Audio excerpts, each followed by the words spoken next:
Baik, Assalamualaikum warahmatullahi wabarakatuh.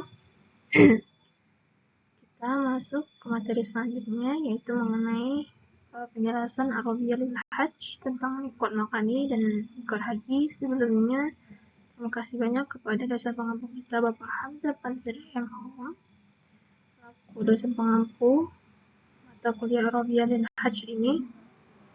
Masuk ke pembahasan pertama, yaitu kita bahas tentang mikot makani dalam ibadah haji. Dalam ibadah haji, mikot makani itu seperti apa? Ibadah haji merupakan salah satu rukun Islam yang wajib dilaksanakan oleh setiap muslim yang mampu. Dalam pelaksanaannya terdapat beberapa ketentuan yang harus dipatuhi. Salah satunya adalah mikot. Mikot terbagi menjadi dua jenis, yaitu mikot zamani dan mikot makani. Nah, dalam ibadah haji ini, mikot makani adalah batasan tepat yang ditentukan untuk memulai pelaksanaan ibadah haji dan umroh.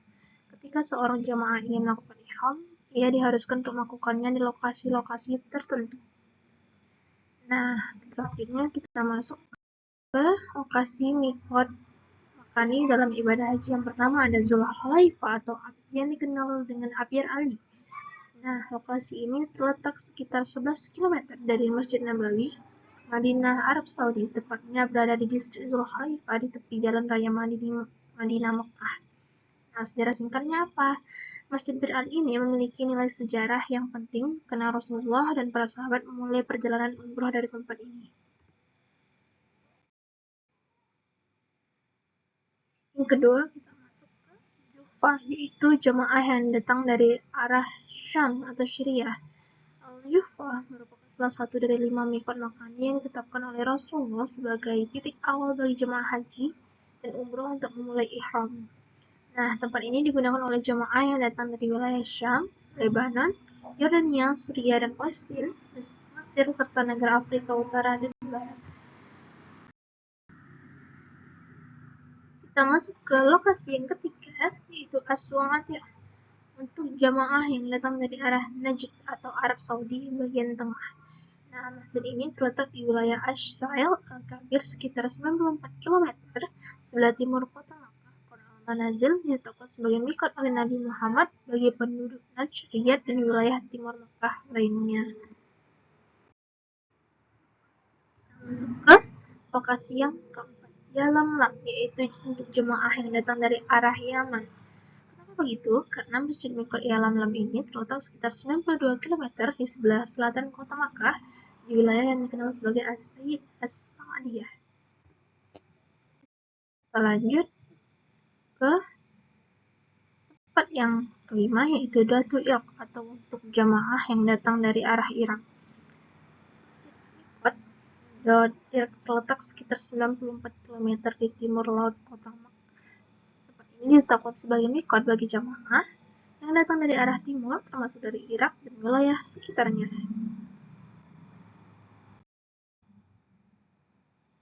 Selanjutnya, pentingnya mematuhi mikot makani dalam ibadah haji.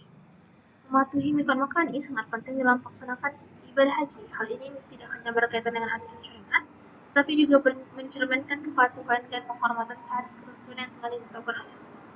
Kemudian hikmahnya apa saja? Di balik mikot makani dalam ibadah haji, disiplin dalam beribadah, kesadaran spiritual, dan kenangan sejarah. Kita masuk ke mikot zamani dalam ibadah haji. Nah, mikot zamani dalam ibadah haji ialah waktu yang ditentukan untuk memulai ibadah haji dan umroh. Dalam konteks ibadah haji, mikot zamani ini mengatur kapan jamaah harus mulai berniat untuk melaksanakan ibadah haji dengan cara melakukan ihram. Tanpa mematuhi batasan waktu ini, ibadah haji yang dilakukan bisa dianggap tidak sah. Kita masuk ke batasan waktu mikot zamani. Nah, berdasarkan syariat Islam, waktu pelaksanaan ibadah haji ditentukan mulai dari awal bulan Syawal hingga terbit fajar.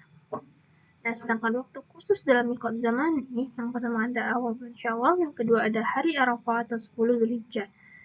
Sedangkan mikot makani dalam ibadah umroh, kita masuk ke pengertian mikot makani dalam ibadah umroh. Nah, makani berarti tempat. Secara istilah, mikot makani adalah batasan tempat yang ditentukan oleh syariat Islam untuk memulai ibadah umroh dan haji. Tempat-tempat mikot makani dalam ibadah umroh tadi tidak jauh berbeda dari yang telah kita bahas sebelumnya. Ada Abyar Ali, Yalamlam, Juhfa, Zatul Iraq, dan Qurn al-Manazil. Lanjut saja.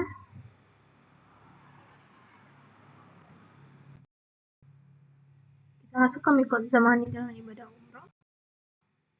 Dalam mikot zamani ibadah umroh ini sama juga tidak berjauh beda dari yang sebelumnya, ialah batasan waktu juga yang ditetapkan untuk pelaksanaan ibadah haji dan umroh. Nah, berbeda dengan haji yang memiliki waktu pelaksanaan tertentu, umroh dapat dilaksanakan kapan saja sepanjang tahun. Namun, meskipun umroh tidak terikat pada waktu tertentu, penting bagi jemaah haji untuk memahami mikot zamannya agar ibadah mereka sesuai dengan target yang ia jalani.